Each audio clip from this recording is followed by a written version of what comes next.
My name is Camille Hart. I'm 27. I used to think I understood what stable meant. Not perfect, not fireworks every day, just steady, predictable in the comforting way that lets you breathe. For 2 years, that's what my relationship with Daniel felt like. Two people orbiting in sync, choosing each other again and again. Until the day he stopped choosing me. It didn't happen all at once. It never does. It started like a hairline crack, too small to panic over, too small to even name, until suddenly the whole foundation groaned under its own weight. Daniel was a graphic designer, the kind who could spend 3 hours arguing about whether a shade of blue was sea foam or teal.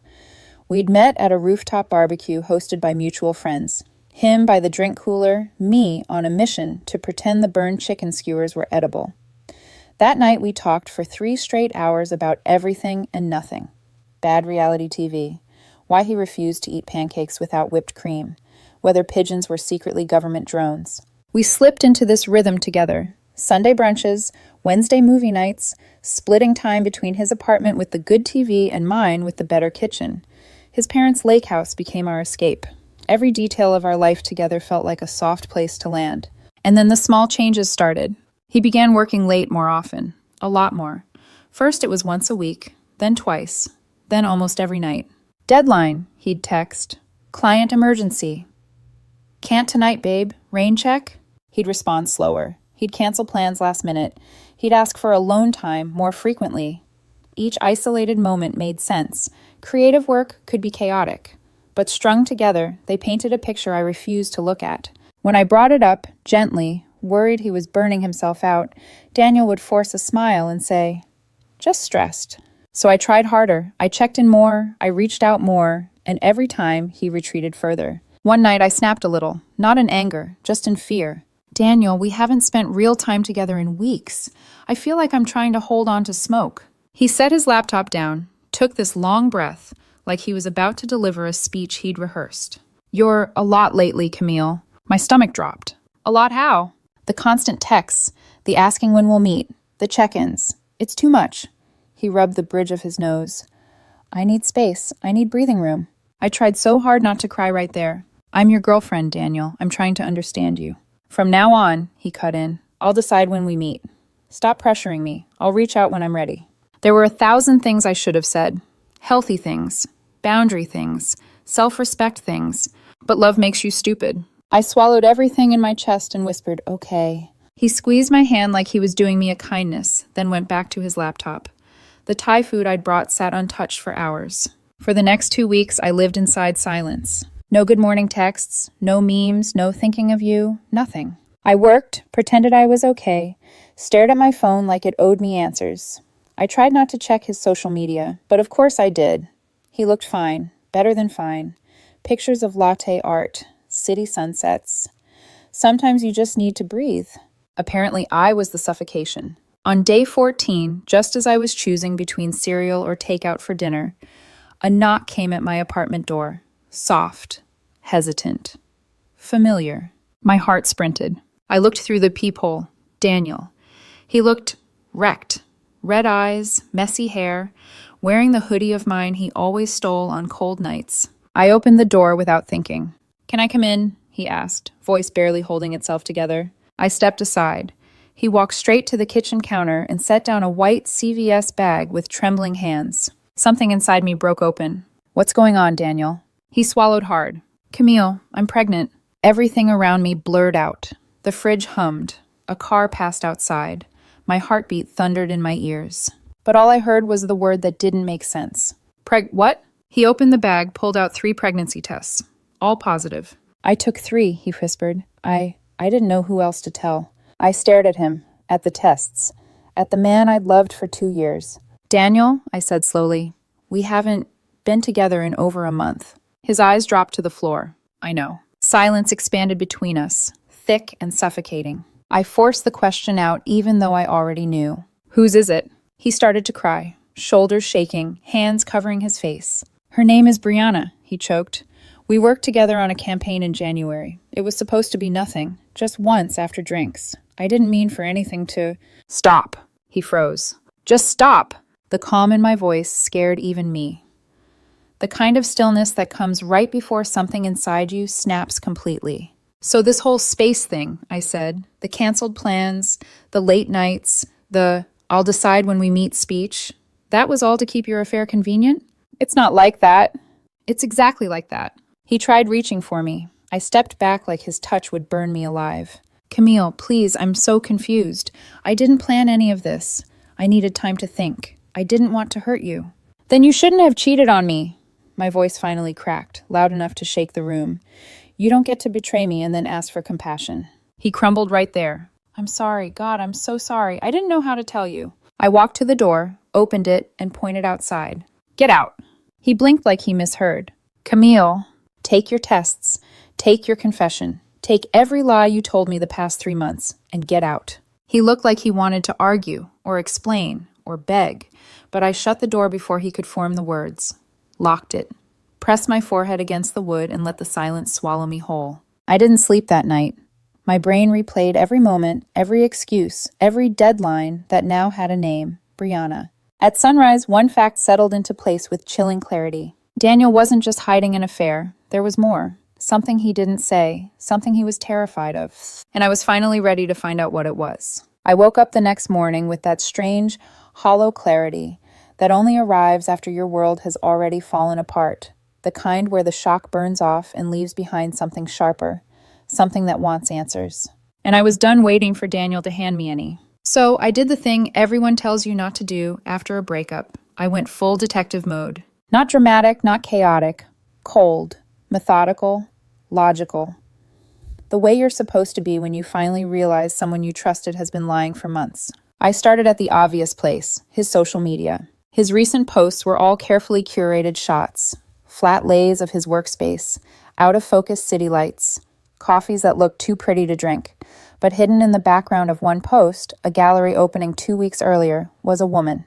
Blurred but unmistakable. Long dark hair, red satin dress, a confident posture leaning against a wine display. I zoomed in until my phone nearly overheated. Brianna. I didn't know her yet, but I would. Scrolling deeper into the tagged photos, I found more.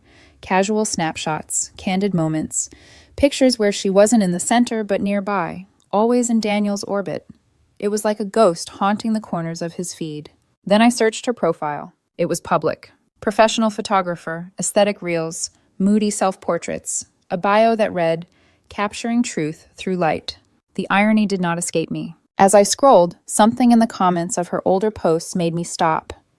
A man had left a string of supportive messages, compliments, inside jokes, heart emojis. His name, Nathan Pierce. In half the photos, they looked like a couple. Brunch selfies, beach trips, a Christmas photo wearing matching sweaters. But then, around mid-December, it all just stopped. No breakup announcements, no new chapter captions, no sign of separation at all. Just silence. Had they broken up? Were they on a break? Or was Daniel, the other man, in a relationship Brianna never ended? My hands shook as I took screenshots, comments, dates, locations, every piece of proof. I didn't know why I was saving them, only that some instinct told me I would need them. By noon, my phone buzzed. Daniel, we need to talk about next steps. This situation is bigger than both of us. My whole body went cold. I didn't want to see him, but there was something he wasn't saying, something he thought I needed to hear, and I wanted the truth. Camille Coffee Shop on 5th, 3:00 p.m. He replied instantly. Daniel, thank you. I'll be there. The cafe was loud, crowded with remote workers who pretended to type while scrolling their phones. I spotted Daniel in the back corner, slumped over a cup he hadn't touched. Without the adrenaline of last night, he looked worse. I sat down without greeting him. He took a shallow breath. I'm keeping it, he said immediately. No hello, no apology, just a decision. The baby, I'm keeping it. I stared. I didn't blink. That's not my decision to make, I said. It's not my child. He flinched like I slapped him. I know, but you deserve to know what's happening. I didn't want you hearing it from someone else. That assumes I want to hear anything from you at all. He winced but pushed on. Brianna told me she's keeping the baby, and she doesn't want me involved beyond, I don't know, support, whatever that looks like. His eyes dropped to the table. Except, a pause, a crack in his voice. Brianna's boyfriend, her real boyfriend, doesn't know. There it was, the missing piece. His name is Nathan, Daniel continued. I didn't know about him at first. Brianna said they were done, but now he's trying to get back with her. She didn't want him to know about me or the pregnancy. My heart clenched, but not for Daniel, for the man being lied to the same way I had been. So, let me get this straight, I said. She was living two lives. With you. With Nathan. And now you want pity because her mess is catching up? It's not like that, he whispered. It's exactly like that. I pulled out my phone, slid it across the table, and opened my screenshot folder. Daniel scrolled. Pictures of Brianna and Nathan kissing at a Christmas party. Comments. Dates lining up perfectly with the same weeks Daniel claimed he was working late. His face drained of color.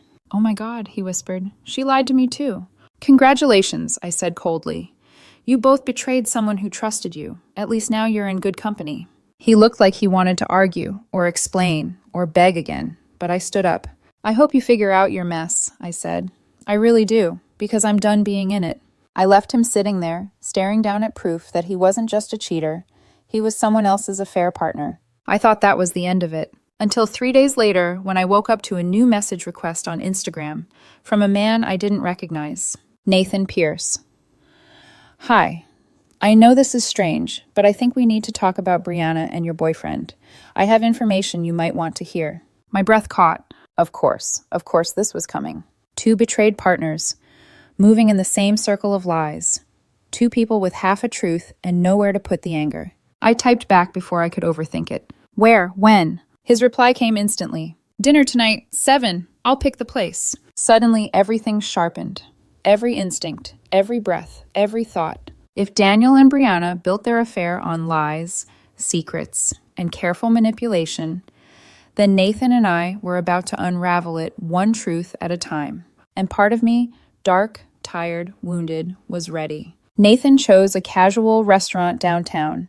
Not fancy, not dramatic, just neutral ground where two people stitched together by betrayal could talk without an audience. I arrived early out of habit, claiming a booth in the corner where the warm lighting softened everything. I was halfway through a glass of water when he walked in. Nathan Pierce looked exactly like his photos, polished, self-assured, and exhausted in the way people are when they've been pretending life is still normal. Sharp jawline, pressed shirt, the kind of presence that said he was used to handling things calmly, until someone detonated a relationship underneath him. He slid into the seat across from me. Camille, he asked. I nodded. Thanks for meeting me, he said. This whole situation is a lot. A disaster, I corrected, because accuracy mattered.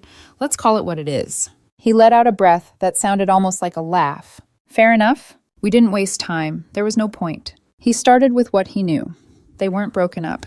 He and Brianna had been taking space, attending therapy, working on communication. He genuinely thought they were on the mend. She told me we were rebuilding, Nathan said quietly, eyes focused on the condensation sliding down his water glass. Meanwhile, she was sleeping with your boyfriend. Ex, I corrected again, very ex. He nodded once, appreciative. Then it was my turn. I walked him through the timeline. The affair, the pregnancy, the late nights, the lies dressed as deadlines. Nathan's jaw hardened as he listened. His hands didn't shake, but the tension around his mouth gave him away. Daniel didn't know about me, he murmured. She told him she was single. And he lied to me, I added. So really, all 4 of us were living inside the same web. Brianna's specialty, Nathan muttered, bitterness creeping in. She's always curated her life like a portfolio. Everyone is a prop for her narrative. I didn't say it aloud, but I thought it. Daniel had been a prop too, and I'd been the placeholder. For a moment, neither of us spoke. Two strangers connected by a single ugly truth. Finally, Nathan leaned back. She has a major gallery showcase next month, he said. The biggest opportunity of her career. Investors, collectors, press. She's been working toward it for 2 years. Something in his tone shifted, steady, controlled, ruthless. And I am going to make sure everyone there knows exactly who she really is. I blinked. You're planning something? He lifted one eyebrow. Camille, people like Brianna thrive because no one ever compiles the truth. They rely on chaos, confusion, fog. I don't do fog. I do documentation. He took a sip of his drink and added, Daniel isn't the only one with screenshots. I wasn't sure what I expected. Rage, tears, maybe even revenge fantasies. But Nathan was too composed for theatrics. His plan wasn't emotional. It was meticulous. You're going to expose her at her own event, I said slowly. He didn't smile, but something in his eyes narrowed with clarity. I'm going to make sure that the people investing in her work know they're investing in someone who builds her life on deception. I didn't ask for more details. I didn't need them. The way he said it was enough. Let me know how it goes, I said. Oh, I will. We exchanged numbers, not as allies, not as friends, as two people who'd survived the same explosion and needed to compare debris. As we stood to leave, he hesitated. For what it's worth, he said, you deserve better than this. So did you. We parted ways outside the restaurant, the night air cool enough to sting. The next few weeks slid by quietly, almost eerily so. I went back to my routines, real ones this time. I returned to work with focus. I actually slept. I cleaned my apartment the way you do when you're reclaiming space, removing bits of someone else's existence. And I rediscovered something I hadn't touched in years, my guitar. Daniel used to complain that it was too loud when he was trying to work, so I'd stopped playing without ever noticing the loss. One evening, on a whim, I took it out from the back of my closet, wiped off a thin layer of dust, and sat by the window. The first chord felt like taking a breath I'd forgotten I needed. Meanwhile, the gossip network delivered pieces of news I pretended not to care about. Daniel moved back in with his parents. Brianna was in her third trimester. No one knew where their relationship stood. I didn't text, I didn't check in, I didn't stalk their profiles. I allowed myself something better, silence that wasn't empty, just peaceful. 2 days before Brianna's gallery event, Nathan texted me. Tomorrow night, I'll update you. I didn't reply, not out of coldness, just because I trusted he'd follow through. And he did. The following afternoon, I received a single message with a single video link. Nathan, thought you might appreciate the highlight reel. I hesitated for half a second, then opened it. The footage was shaky, someone discreetly filming on their phone from across the gallery. The event was stunning. Ambient lighting, elegantly dressed guests, champagne, the kind of polished artistry Brianna lived for. She looked radiant, self-assured, untouchable, until Nathan entered the frame, calm, dressed professionally, carrying a leather folder like he belonged there. He didn't yell, he didn't accuse, he didn't cause a scene. He simply approached attendees one by one, collectors, influencers, gallery owners, offering them neatly printed packets. Each packet included screenshots of Brianna's overlapping relationships, receipts of hotel bookings, photos with timestamps, a clear, chronological documentation of the affair, the kind of irrefutable truth that destroys curated illusions. The camera captured Brianna noticing. Her expression collapsed from confidence to dread. She rushed forward, hissing something at him. Nathan didn't even raise his voice. He just continued handing out packets with the calm of a man who'd rehearsed justice. Within 15 minutes, half the room was whispering. Within 20, 2 investors left abruptly. Within 30, a gallery representative whispered something to Brianna, whose face drained of all color. The video cut off there. I watched the whole thing once, then again, then closed my phone and set it down gently. I didn't feel joy, or cruelty, or triumph. Just closure. Clean, simple, complete. Later, Nathan texted, "She'll recover, but not with the same shine. People remember character more than talent." I typed back, "Thank you for everything. Nathan, we all deserve the truth. Take care, Camille." Life after that came back slowly. I rebuilt habits that had slipped away. I made new ones. I stopped checking my phone every 5 minutes.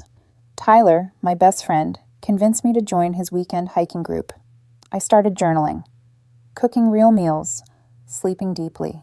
And every night, before bed, I played guitar by my window, letting the warm glow of the streetlights fill the room. For the first time in a long time, everything felt quiet. Not empty, not lonely, just still. Healing doesn't come in a dramatic moment. Sometimes it comes in small, consistent breaths, in reclaiming the things someone else once made you abandon. Daniel and Brianna faded into the background of my life. A chapter closed, the